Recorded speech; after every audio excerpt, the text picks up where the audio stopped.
Tiene que yo me vaya, aunque no lo entiendan, porque si yo no me voy, cosas nuevas no pueden venir.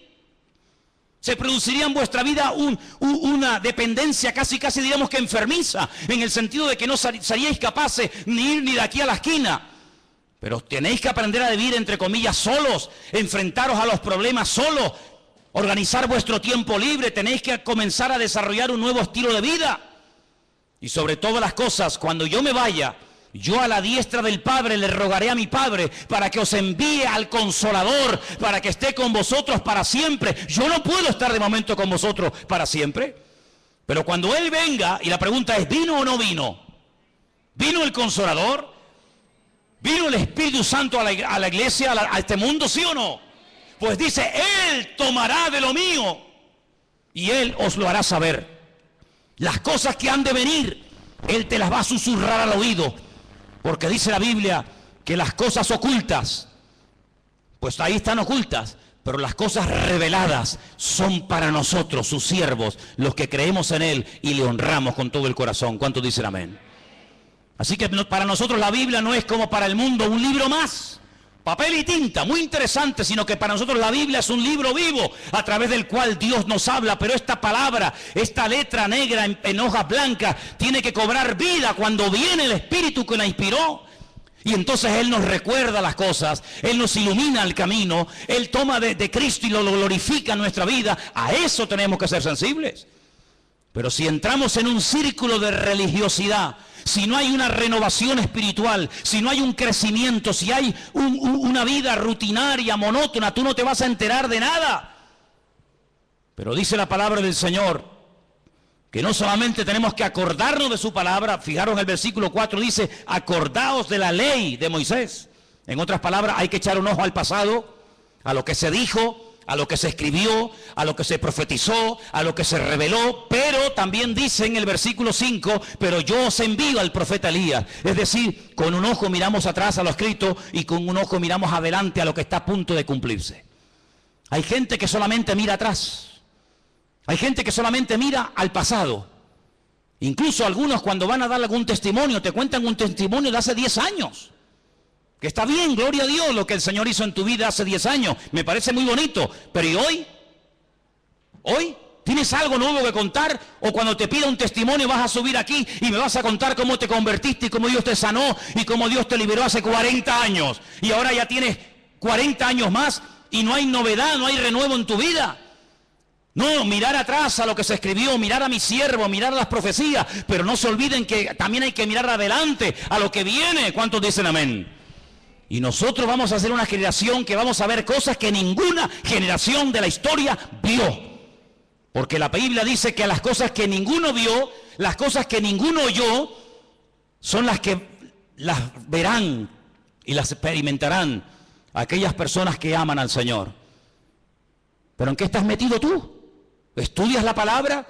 ¿Le preguntas cosas al Señor? ¿Le pides detalles? ¿Le pides información al Señor?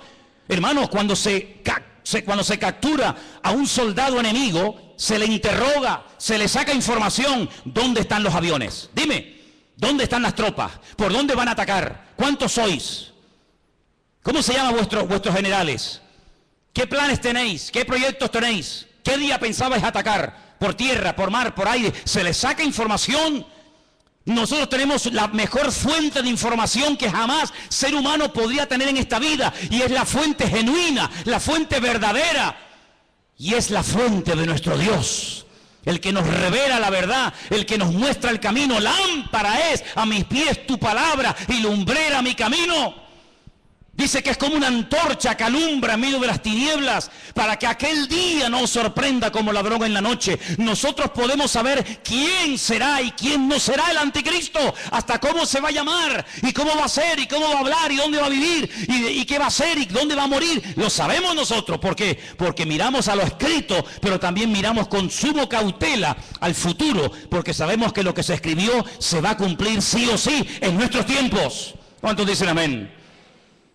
Pero si gastas más tiempo en ver Supervivientes, El Gran Hermano y todas esas sandeces y estupideces que tienen a la gente atontada, incluso a muchos de ustedes que los tienen atontados, perdidos, que os sabéis el nombre de todos los golfos y golfas de este país, que no han pegado un palo al agua en la vida, que viven del cuento, de plató en plató, de mentira en mentira, de engaño en engaño, que no han hecho nada, ni han estudiado, ni han trabajado, sino que se acostaron con uno y viven de lo que del pecado que hicieron. Si solamente dedicáis tiempo a eso y no a la palabra de Dios, aquel día a muchos de ustedes les va a sorprender como ladrón en la noche.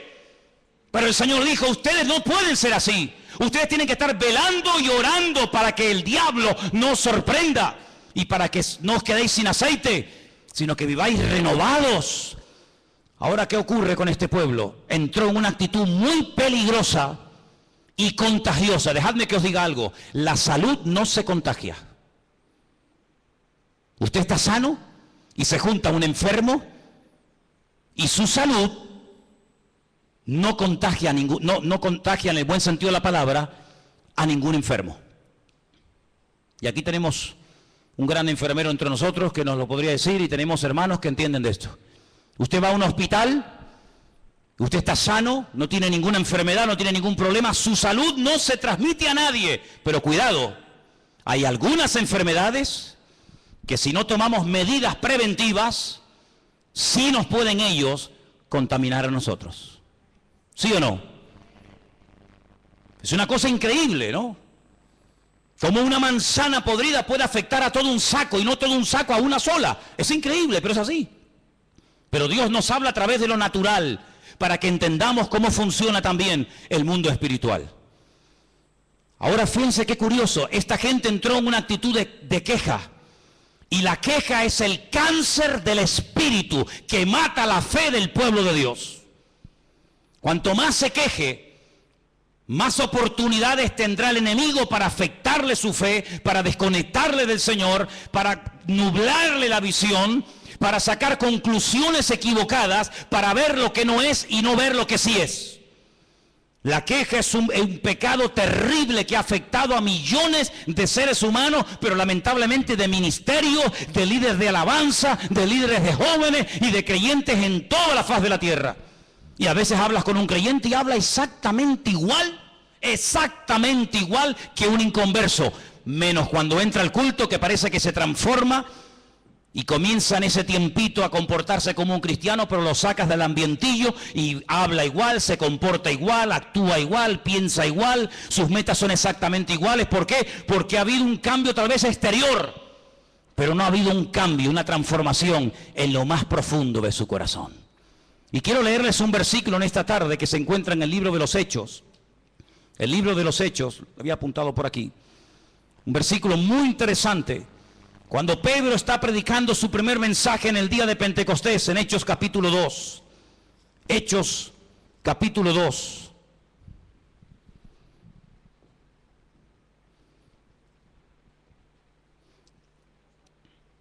¿Lo tienen, hermanos?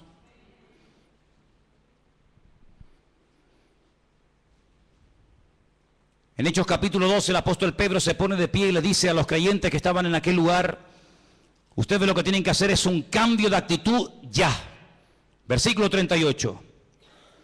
Pedro les dijo: arrepentíos y bautícese cada uno de vosotros en el nombre del Señor Jesús para el perdón de vuestros pecados y recibiréis el don del Espíritu Santo. El apóstol Pedro llama a aquellos judíos que han subido a Jerusalén a celebrar las fiestas, en este caso la fiesta de Pentecostés o de Shavuot, los llama al arrepentimiento.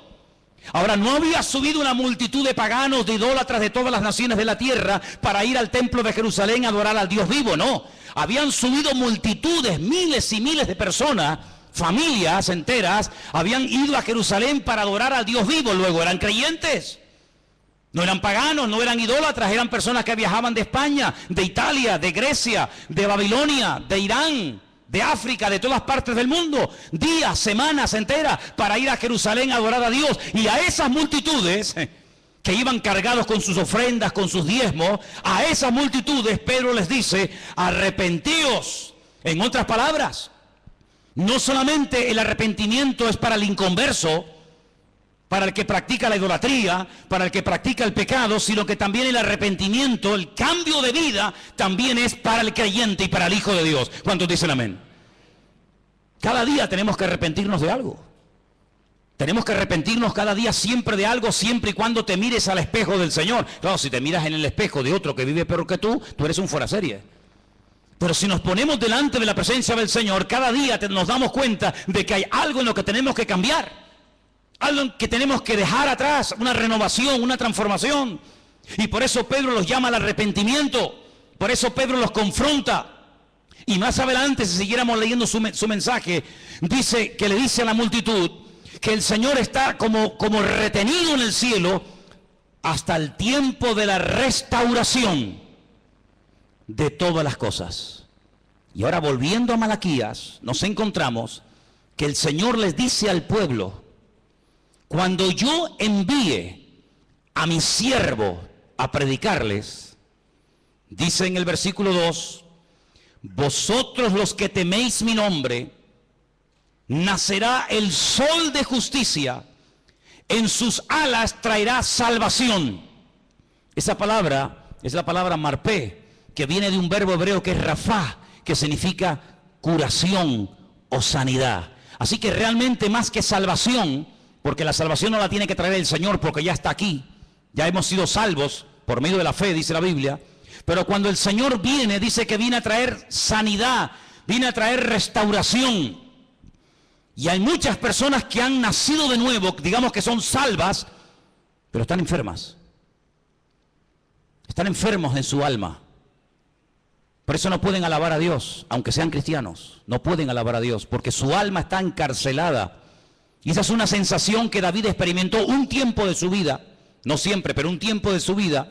Él llegó a escribir en uno de sus muchos salmos: Señor, saca mi alma de la cárcel para que pueda alabar tu nombre. El rey David, el dulce cantor de Israel, el hombre más cerca del corazón de Dios, le pide a Dios: saca mi alma de la cárcel porque no te puedo alabar. Devuélveme el gozo de la salvación, que lo tuve pero lo he perdido. Renueva en mí un espíritu noble, un espíritu recto. Y cuando hagas esa obra transformadora en mi vida, cuando restaures mi alma, entonces los inconversos te conocerán y podré publicar las virtudes de aquel Dios que me llamó y me transformó. Hay tanta gente enferma en las iglesias, tanta gente enferma de recuerdos. Personas que sufrieron una herida hace montones de años y no se dejaron sanar. Personas que en la intimidad viven como inconversos y se llaman cristianos. Le dijo una vez el Señor a través de su siervo a una de las iglesias del Apocalipsis: tenéis nombre de que vivís y estáis muertos. Usaban un nombre que no hacía referencia a la situación real de la congregación y a la situación real de su vida. ¿Cómo se sabe si usted está vivo realmente? Primero, hay un deseo tremendo de alabar a Dios constante y permanentemente, ¿sí o no? ¿No se acuerda usted cuando comenzó a conquistar a su mujer? ¿Eras tan seco como eres hoy en día? ¿Eres tan antipático como a veces eres? ¿O tan frío, o tan no sé qué? ¿A que no? Ay, amigo. Le voy a pedir un día a las hermanas que traigan las poesías que tu marido te escribía antes de casarte contigo. Elena guarda todas las cartas, ni se te ocurra traer una, ¿eh? Elena tiene montañas de cartas que yo le escribía desde el ejército cuando estaba.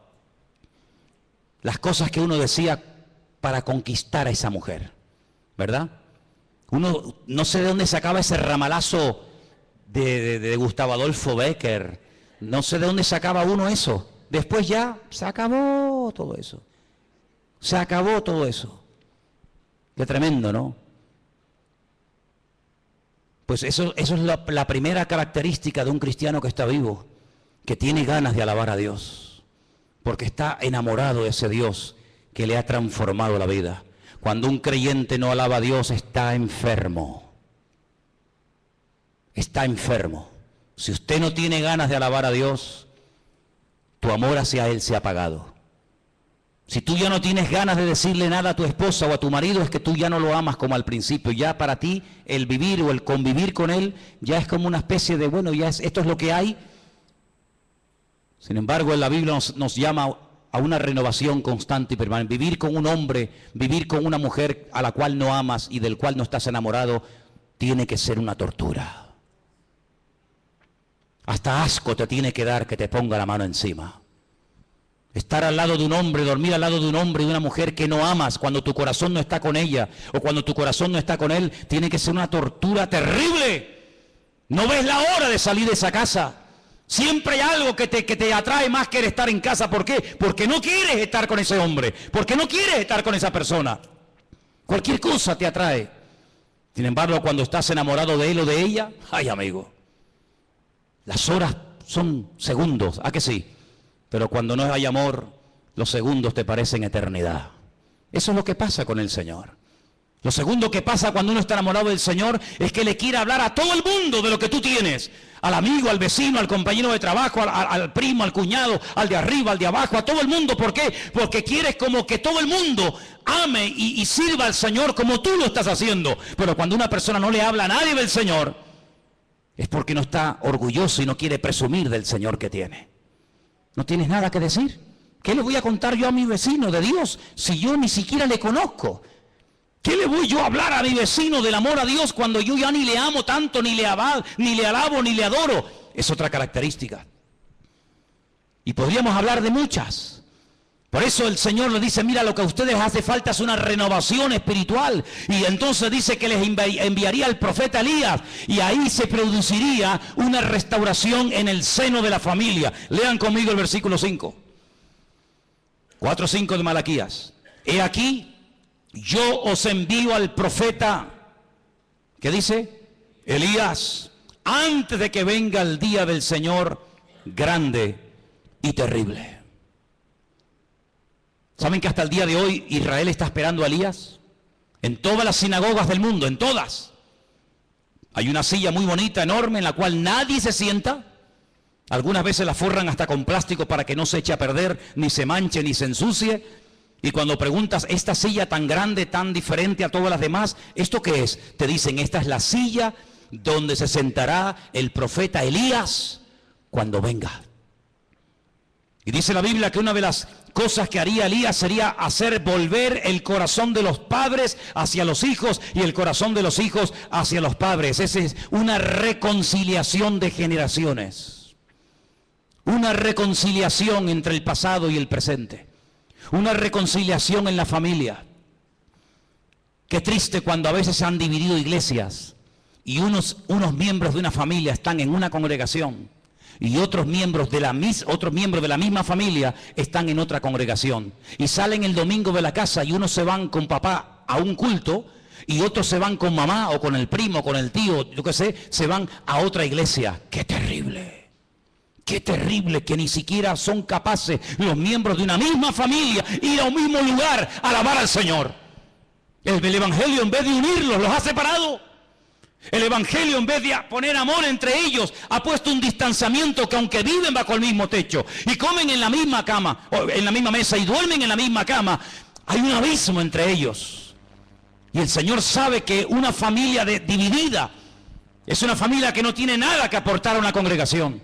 Porque nosotros somos en la iglesia un conjunto de familias que no venimos aquí solamente a recibir, sino venimos a dar. ¿Pero a dar qué? Si no tenemos nada para dar, ¿qué es lo que vamos a dar? Por eso, qué gran diferencia entre la filosofía de vida del judío en el tiempo del templo y la filosofía de vida de los creyentes hoy en día en esta era del Evangelio de la Gracia.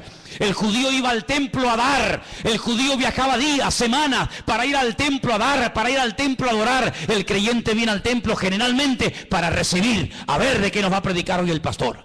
A ver quién va a predicar hoy, a ver cómo está el culto hoy. Y entonces depende de cómo ha ido el culto, depende de cómo ha ido el mensaje, te afectará para bien o para mal el resto de la semana. Y eso es algo que tenemos que corregir inmediatamente.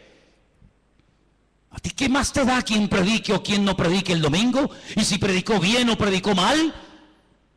Nosotros no venimos para ver a un hombre, nosotros no venimos para escuchar a una persona, nosotros venimos para traerle alabanza, para traerle gloria, para traerle todo lo que tengo en mi vida a nuestro Dios.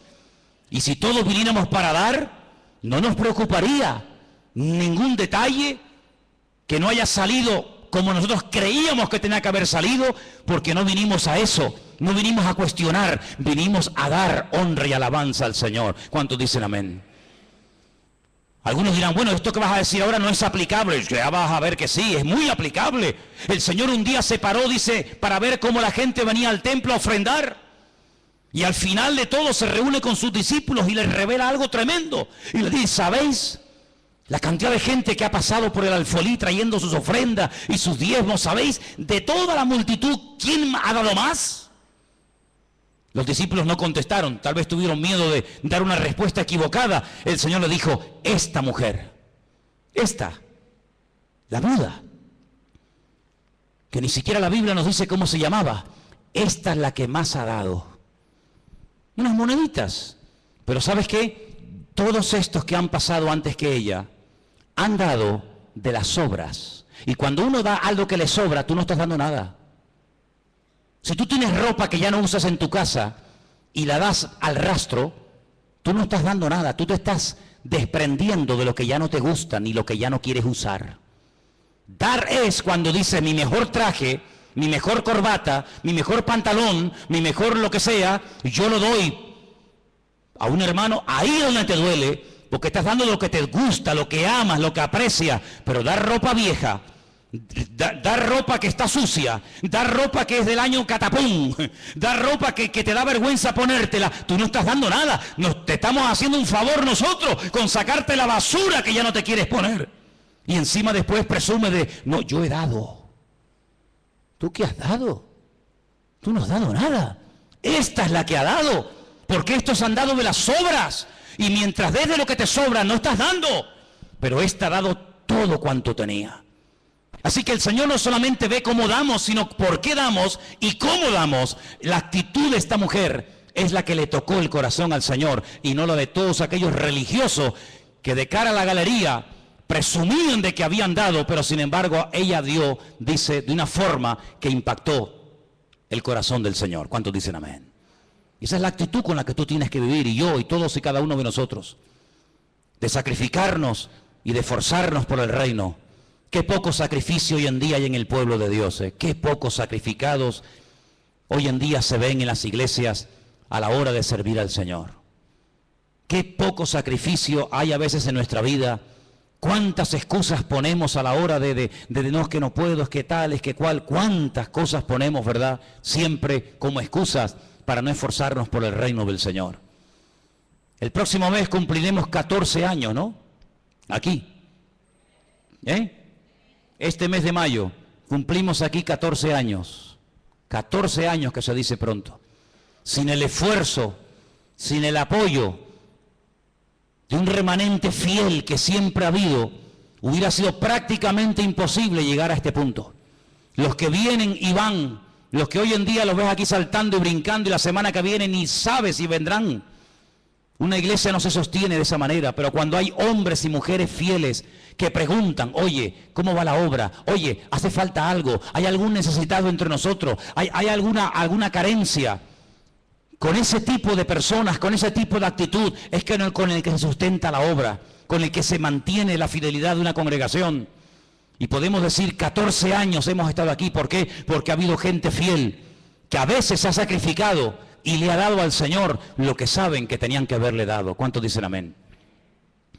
El profeta Elías, sabemos que era Juan el Bautista. Un hombre que vino antes del Señor y aproximadamente durante un año trajo un ministerio de restauración. Produjo una revolución, creó una expectativa en el pueblo de Israel, pero él siempre decía, yo no soy el que tiene que venir, yo solamente soy la voz de uno que clama en el desierto, pero el que viene detrás de mí, a ese es al que tenéis que oír y a ese es al que tenéis que escuchar. Pero antes, dejadme que os lleve al capítulo 3, verso 2, donde dice, ¿cómo será el día del Señor? Capítulo 3, verso 2 dice, ¿quién podrá soportar el tiempo de su venida? ¿Quién? ¿Quién podrá estar en pie cuando Él se manifieste? Cuando el Señor venga, toda la humanidad, aunque te cueste entenderlo, todos tendrán que ponerse de rodillas. Todos. Toda rodilla se doblará, dice la Biblia. Toda rodilla se doblará. Por eso dice aquí, ¿quién podrá estar en pie cuando Él se manifieste? Porque Él es como fuego purificador y como jabón de lavadores. Es decir, que el día del Señor será para lavar, será para quemar la escoria, será un tiempo de purificación. Pero al mismo tiempo, la venida del Señor, el día del Señor, en el capítulo 3, verso 17 dice lo siguiente para nosotros: serán para mí un especial tesoro, ha dicho el Señor de los ejércitos, en el día en el que yo actúe, los perdonaré como el hombre que perdona a su hijo que le sirve. Es decir, para unos será fuego devorador, fuego consumidor, pero para otros será el mejor día del mundo cuando el Señor venga con su presencia. Porque dejadme que os diga algo, en la primera venida el Señor lo hizo al revés. Es una cosa curiosa. En la primera venida el Señor no quitó el pecado. El Señor lo que hizo fue que condenó, venció, derrotó al pecado, pero no a sus consecuencias. Por eso la gente sigue muriendo de enfermedades, por eso siguen habiendo asesinatos, violaciones, secuestros, guerras. Pero si Él ya murió, si el diablo está vencido, pero lo hizo al revés. Las consecuencias se eliminarán, desaparecerán en su segunda venida, en el día del Señor. El pecado lo superó, pagó el precio de nuestros pecados con su primera venida, pero las consecuencias aún se siguen experimentando.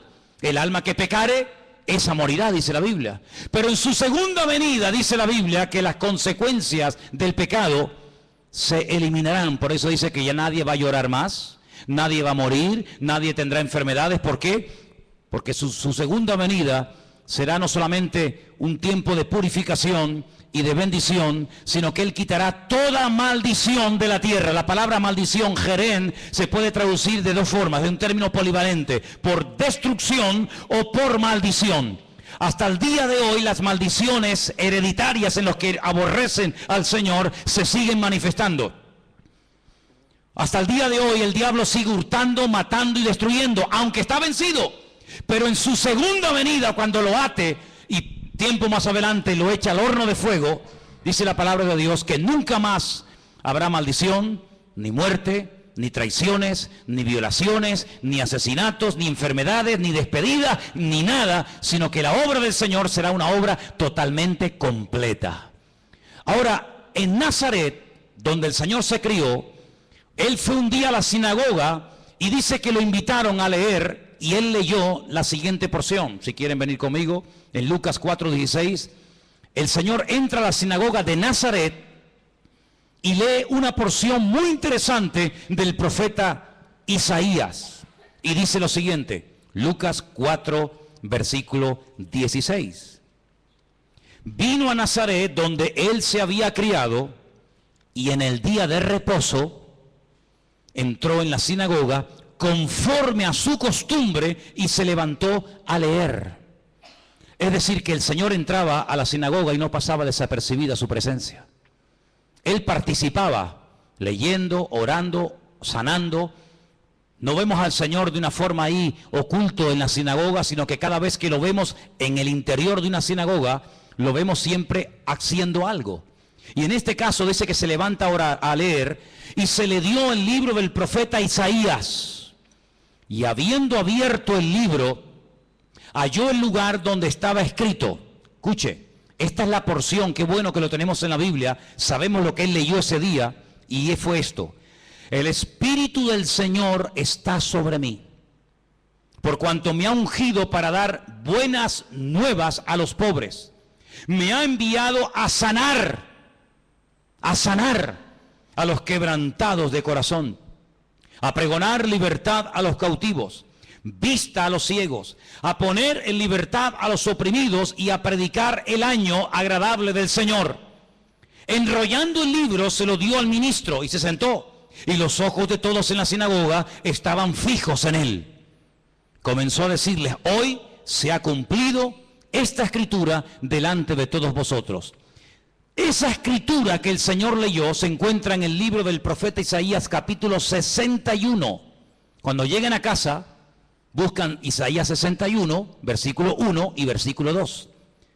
Y se van a dar cuenta de que el Señor hizo algo muy interesante, que generalmente no se suele hacer. Cuando yo le pido a un hermano, a alguien que suba aquí a traer una lectura, el hermano lee los versículos completos. Nunca ningún hermano subirá a la plataforma y leerá los versículos, digamos, como cortados. Bueno, leo desde aquí hasta aquí, pero el resto del versículo no lo leo. El Señor sí lo hizo. Si ustedes después comprueban en casa, la lectura que él lee de Isaías 61, él la corta. No termina así.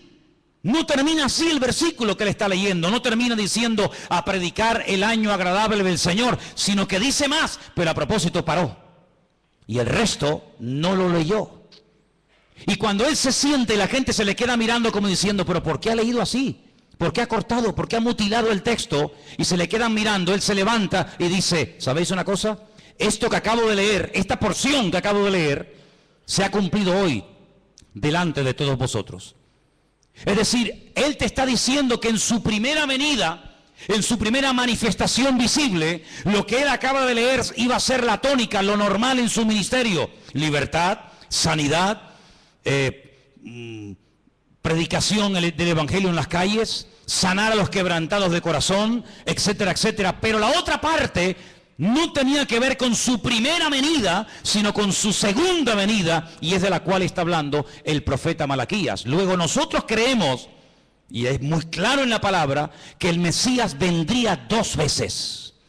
Una primera vez para cumplir con lo que hemos leído esta tarde, y una segunda vez, que es la que nosotros viviremos y experimentaremos y veremos, que tenemos que conocer los detalles y las cosas que van a ocurrir en su segunda venida. Porque si yo en esta tarde les preguntara a muchos de ustedes, decidme cosas que ocurrieron durante la primera manifestación visible del Señor, cosas que hacía, cosas que se producían, todos estáis puestos en el tema. Uno me dirán, pues sanaba a los ciegos, echaba fuera a los demonios, multiplicaba los panes y los peces, convertía el agua en vino, multiplicaba... Bien, pero la segunda venida es la que a nosotros nos va a afectar directamente. Nosotros no estuvimos en su primera venida, no lo vimos, no estábamos allí. Creemos por fe lo que otras personas vieron y que escribieron y nos ha llegado hasta nosotros. Y creemos a pie juntillas que los testigos oculares de su primera venida, lo que vieron y lo que experimentaron, lo transmitieron fielmente hasta nuestros días. Amén, hermanos. Pero allí no estuvimos. Yo no escuché de labios de Cristo el sermón del monte. Yo no vi cómo sanaba al ciego poniéndole barra en los ojos y mandándolo a lavarse al estanque de Siloé. Yo no lo vi cuando entró en el estanque de Betesda y le dijo a aquel paralítico, levántate, toma tu lecho y anda. Yo no estaba en la barca y lo vi caminando por encima de las aguas. No estuve en el monte de la Calavera viendo cómo lo clavaban. Y no estuve en el día de Pentecostés viendo a aquella multitud recibiendo el poder del Espíritu Santo. No estuve allí. Nosotros creemos en todos esos detalles porque creemos que lo vieron y lo experimentaron, lo transmitieron no solamente oralmente, sino por la Escritura. Pero amados hermanos, a nosotros sí nos va a afectar la manifestación del anticristo. A nosotros sí nos va a afectar la coalición de naciones paganas, coaliciones de naciones, ¿verdad? Que entre ellas se llevaban como el perro y el gato, pero que se van a unir para ir a atacar al pueblo de Israel. Nosotros tenemos que conocer los detalles de su segunda manifestación. ¿Para qué? Para que aquel día no nos sorprendan las cosas. Porque tenemos que partir de la base y Malaquías lo deja bien claro, que el que controla la historia, el que pone y el que quita, el que abre y el que cierra, el que mueve a las naciones y a los dirigentes del mundo, es el Dios soberano de toda la tierra. ¿Cuántos dicen amén? Así que los que van a ganar en las próximas elecciones y los que van a estar gobernando este país, alcaldes, diputados o lo que sea, no es porque ellos hayan ganado, sino es porque Dios ha permitido que esos que ni siquiera saben ahora quiénes van a ser, son los que Dios va a permitir. No es que esté de acuerdo, pero son los que Dios va a permitir que durante un tiempo gobiernen este país. ¿Quién fue el que permitió que volviera otra vez a ganar el mismo presidente en Israel, Benjamín Netanyahu?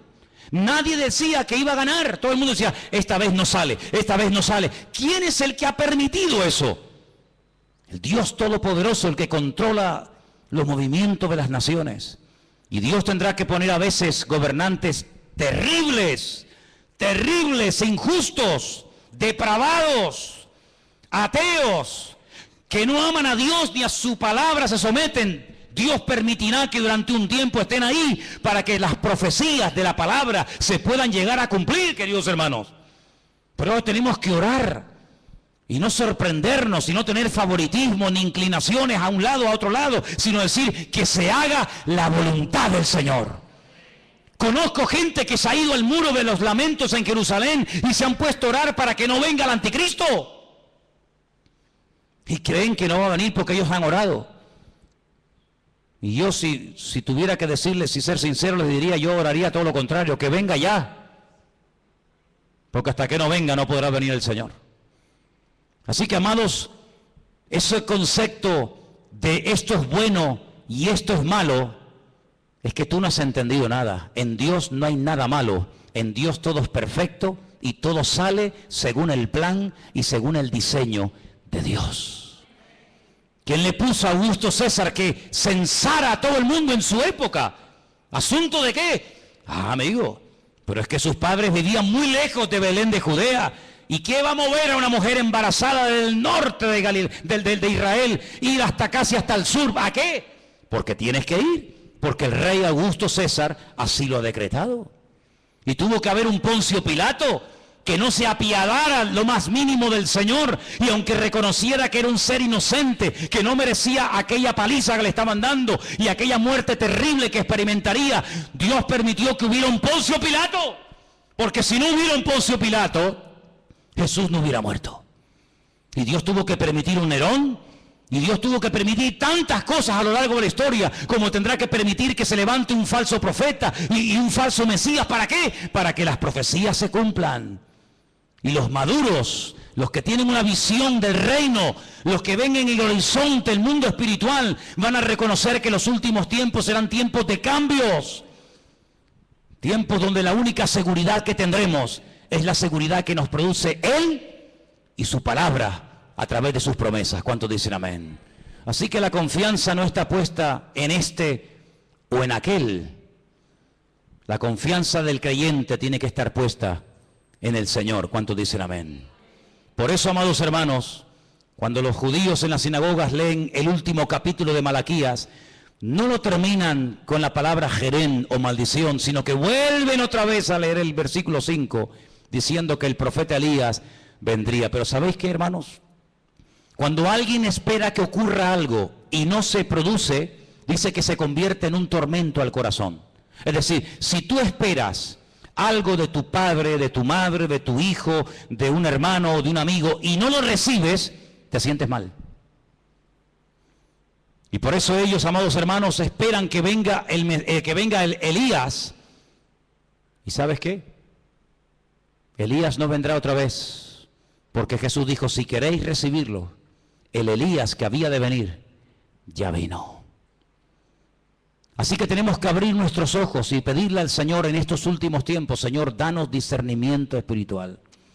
Abre nuestros ojos para que detrás de ese chico, detrás de ese político, detrás de ese alcalde, detrás de ese gobernador, veamos tu plan y tu proyecto. Porque les digo algo, los tiempos se acortan y Dios ya tiene muchas ganas de mandar a su Hijo para llevarnos con Él a su presencia por la eternidad. El apóstol Juan terminó su libro en la isla de Patmos diciendo, ven ya, Señor, ven ya, Señor, ven ya, Señor.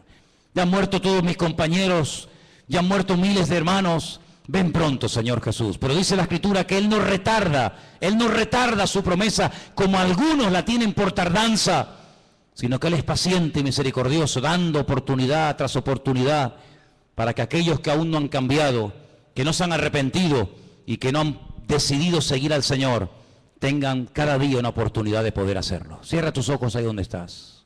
Ahí donde estás. Yo te hago una pregunta en esta tarde. Y la pregunta es muy clara y muy directa. ¿Te estás preparando para la venida del Señor? ¿Te estás preparando espiritualmente?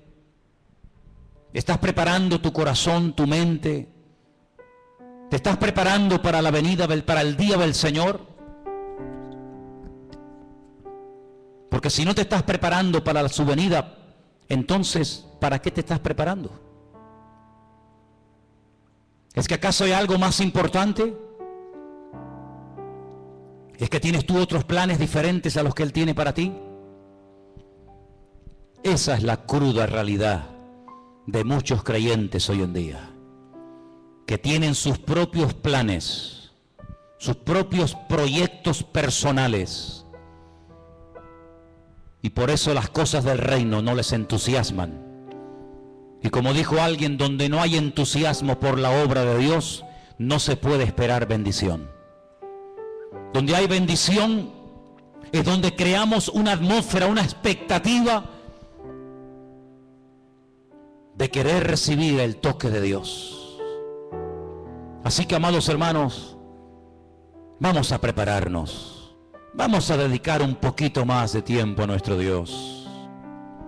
Es tremendo que en el siglo XXI todavía tengan que haber pastores que a los cristianos, a los ungidos, les tengan que decir, con lo que está cayendo, orar un poquito más, hijos, congregaros un poquito más. En pleno siglo XXI, que todavía se tengan que predicar este tipo de mensajes, es algo increíble. Si nuestros hermanos del siglo I nos vieran, si nuestros hermanos vieran cómo viven los cristianos de la última generación, seguramente se quedarían sorprendidos, porque ellos hasta se saludaban con el Maranata. Él viene, Él viene. Y nosotros ya muchas veces ni el famoso Dios te bendiga, hermano, ni siquiera algunos lo saludan o lo usan. El paz, shalom, bendiciones, ya en algunos ya ni existe esa expresión, sino que las típicas preguntas: ¿cómo estás? ¿Ya tienes trabajo? ¿Ya pudiste pagar el alquiler? ¿Cómo está tu niño? ¿Cómo le van los estudios? Qué diferentes somos, qué distintos somos. Pero, amados hermanos, los creyentes del siglo XXI, vamos a ver cosas que ningunos hermanos del pasado vieron. Profecías que durante miles de años han estado dormidas, comenzarán a cumplirse delante de nuestros ojos.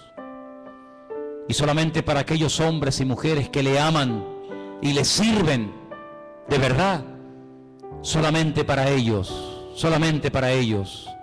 la bendición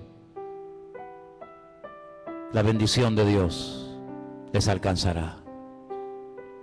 Algunos esperan que venga Elías, otros esperan que gane este partido o el otro, otros esperan que venga trabajo, otros esperan que ciertas y determinadas leyes se aprueben o no. Nosotros esperamos en Dios, nosotros esperamos solamente en Él. Encomendamos a Él nuestro camino, confiamos en Él, y tú lo harás como tú quieras, Señor. Te pedimos por el futuro de este país, Señor. Te pedimos por este país pagano, rebelde y soberbio. Te pedimos por este país que le ha dado las espaldas al Señor, al Creador del universo. Te pedimos, Señor, que desde la Casa Real hasta el presidente del gobierno y todas y cada una de las autoridades civiles y militares de este país se doblen delante del Señor y le pidan perdón por haber